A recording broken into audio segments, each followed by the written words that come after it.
Ubwongereza bwamaze gusaba bene igihugu babwo kudakora ingendo zidakenewe i Bujumbura kubera imvo z'umutekano wahungabanye mu ntara ya Sud Kivu.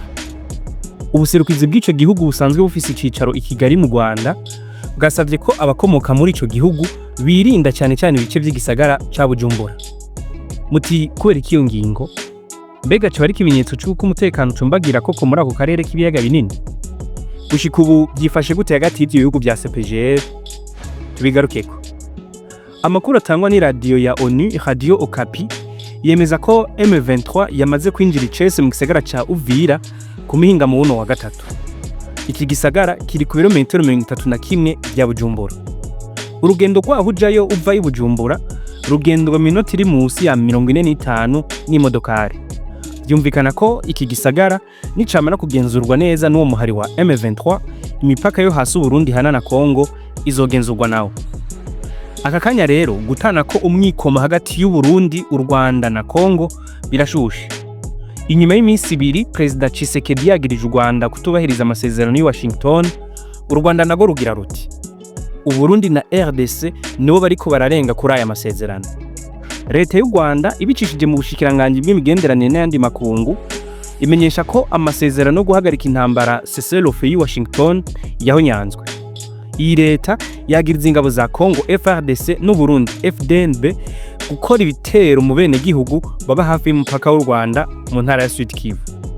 Ibu Rwanda rushikirije mu gihe kuwa mbere tariki 8 umushikiranganje w'imigenderanire y'u Burundi n'andi makungu yari yatangarije abaserukira ibihugu byabo mu Burundi ko u Rwanda rwateye Burundi kuwa gatanu Kigarama amabomba akomeretsa abantu babiri barimo umwana w'imyaka 12 hamwe n'umukenyezi.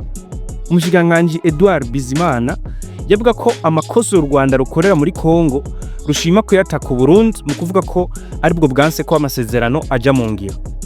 Uyu mutegetsi yerekanye ingene u Rwanda ariko nkwezi y'amarero ku ngwano ziriko ziraba Congo iyaba u Rwanda rudaho bufasha M23 uwo muhari nta nguvu bufise.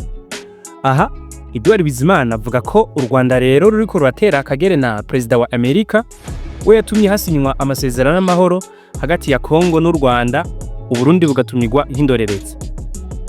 None ninde ariko ararenga ku masezerano ya Washington y'ukuri? Iki kiragoye gutomora neza uravye ingene impande zose zitana kamakosa. Mwitangazo gwashize habona kuri uyu wa 10 Kigarama 2025, u Rwanda rwemeza ko igihugu ca Congo chance kubahiriza ihagarikwa ry'ingwano kigashima kubandanya mu nzira y'intambara. Aha naho ngo cahonyanza amasezerano y'amahoro yo mu kwezi kwa Ruheshi uyu mwaka wa 2025.